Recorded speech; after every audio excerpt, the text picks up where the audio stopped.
I think we can all agree that Deirdre didn't deserve the sentence she got, but I tell you what, Coronation Street fans in this country would have happily sent down the head of programming at TVNZ in 1995.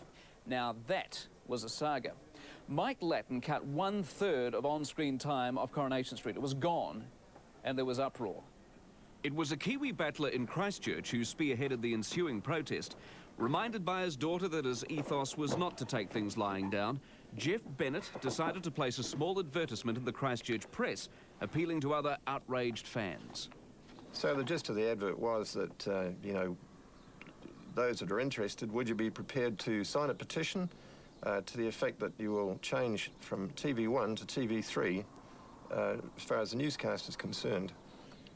Next morning we left for work about 7:30. There'd been no calls at this stage. And midway into town, we live about 30 minutes from town, the phone went from my office saying, "Jeff, have you got an advert in the press or something to do with Coronation Street?" I said, "I certainly have." And they said, "Well, you better get here quick because the phone's just going non-stop." Gathering in unexpected momentum, the protest spanned several months, and ultimately a 20,000 signature petition was not something TVNZ could ignore. Coronation Street fans have finally won over TVNZ. Director of Programmes Mike Latten says the soap will be restored to an hour-and-a-half a week. It'll be prime time in a very suitable time, middle of the week. 7:30? It sounds pretty good to me. I think Mike, being an Australian, didn't actually understand the depth of the emotional connection that the New Zealand public had with Coronation Street. I mean, people here, programmers here at the time, did try to tell him, but he went ahead and did it anyway, and we all know what the results were. It was just amazing. It was a firestorm. But to do Mike credit, he did accept defeat with a very good grace. Hi. Mr. and Mrs. Bennett. Very pleased to meet you. I'm very pleased to meet you. Mwah. Thrill.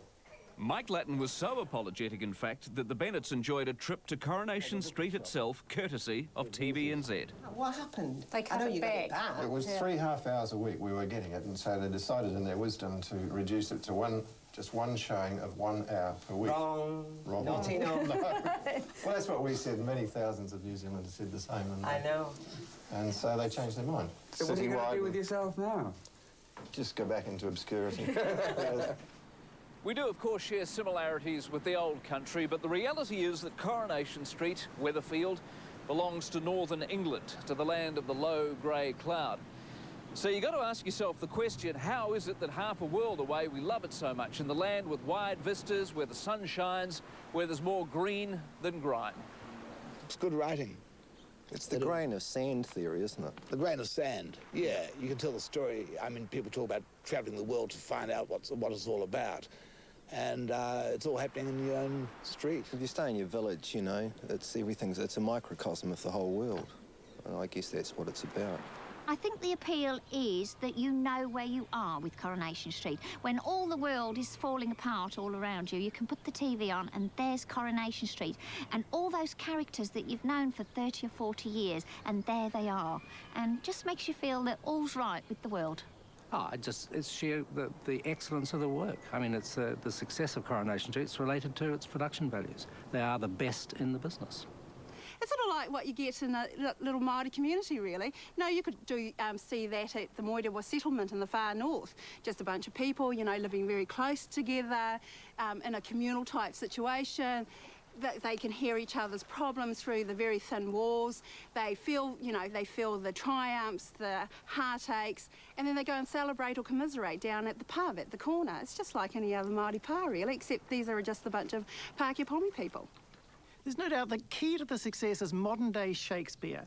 I mean, the longevity of the program, I think it has wonderful actors pass through, but you never seem to see those main core actors in anything else. I think Coronation Street is perceived as being the ultimate and dreary old hat, irrelevant to New Zealand life type soap opera. People who hate soap operas and the drama of daily life unfolding on the street do hate Coro, and I know they hate it with a passion, and genuinely so, but there are a lot of people who are just posing. They're in denial. They actually think that Coro's a pretty darn good program, but they won't admit it. Why, heck, it's got a low back, hasn't it? That's the front, Hilda. What? I wonder you don't catch your death. I don't feel cold, Petal. When I wear necklines like that, the temperature around me shoots up to near tropical. Am I right, Stan? What's it got to do with Stan? Wouldn't you like to think that your husband was a normal red-blooded male, Hilda? Oh, I'd like to think it, yeah. But in 30-odd years of marriage, I've never found no evidence of it. It's really hard to pin the appeal down. I guess as a relatively recent fan, for me, it's strong storylines, great scripting, a lot of humour, wonderful characters. But I do wonder if perhaps because New Zealand does have an empathy with strong women, you know, we were the first country to get the vote, and obviously we have strong women in public life, perhaps it's something to do with the fact that the street has always been really reliant on its strong women characters. We are about to witness something not far removed from the gunfight at OK Coro. Ooh, there's a word for people like you. You never have been able to keep a fella all to yourself, have you? So you get your own back by trying to pinch everybody else's. Well, I'll tell you one thing, madam, you're not having mine. Would you mind repeating that again? Elsie. Shut up, you. Just repeat that again. I don't boil my cabbages twice. Not unless you're going deaf in your old age. I might be old, Mrs. Ogden, but I'm not that old I have to scrape the bottom of the barrel. And what do you mean by that? That I have to go chasing after great lumps of lard like your husband. Does this happen often? Only every 3 days. It's a men's free-for-all on Sunday. Sort of local custom, you might say. Now, ladies, as you know, in about 9 hours from now, it's leap year. And for once, it's every woman for herself. Now, as you know, in leap year, it's up to the woman to pop the question. So let's have a bit of organisation. Let's not all go after the same fella. If you've got a bloke in mind, register him, and we'll all try to help. Now, if 2 of you want the same fella, the matter goes into arbitration, OK? It's something for you. It's all for me. Natalie? Yeah? Take your hands off me! I think my all-time favourite, if I had to pick, would probably be Bet Lynch. I love Bet Lynch. I think I'm a bit like Bet Lynch. I wish I'd have got that role of Bet Lynch, actually. I'm sorry I'm late, Mrs. Walker. Good heavens. Oh, God, nine. That is a sensational dress, Bet. I never knew you had any dresses like that, honey. Bet, you've got it on back to front. And then, of course, you got Elsie Tanner. I mean, she was the star of the show, Pat Phoenix. There was no doubt about it. She was the Joan Collins, probably, of the day in Dynasty. And she was very much the star of the show. What have I got to come to terms with? Oh, come on, Els. I mean, you got friends. Good job. You're still an attractive woman. For a good liar, you're a lousy liar. Yeah, well, you know, when you get yourself done When up... I get myself done up, what? You know what I look like when I get done up, shall I tell you? Like a clapped-out old tart. I like Fred Elliott. I just want to get in first with Fred. Yeah, I really like Fred. He's the kind of man mountain. He's got a lot of, you know, he's got his own atmosphere. Sam likes Linda. I like her style, yeah.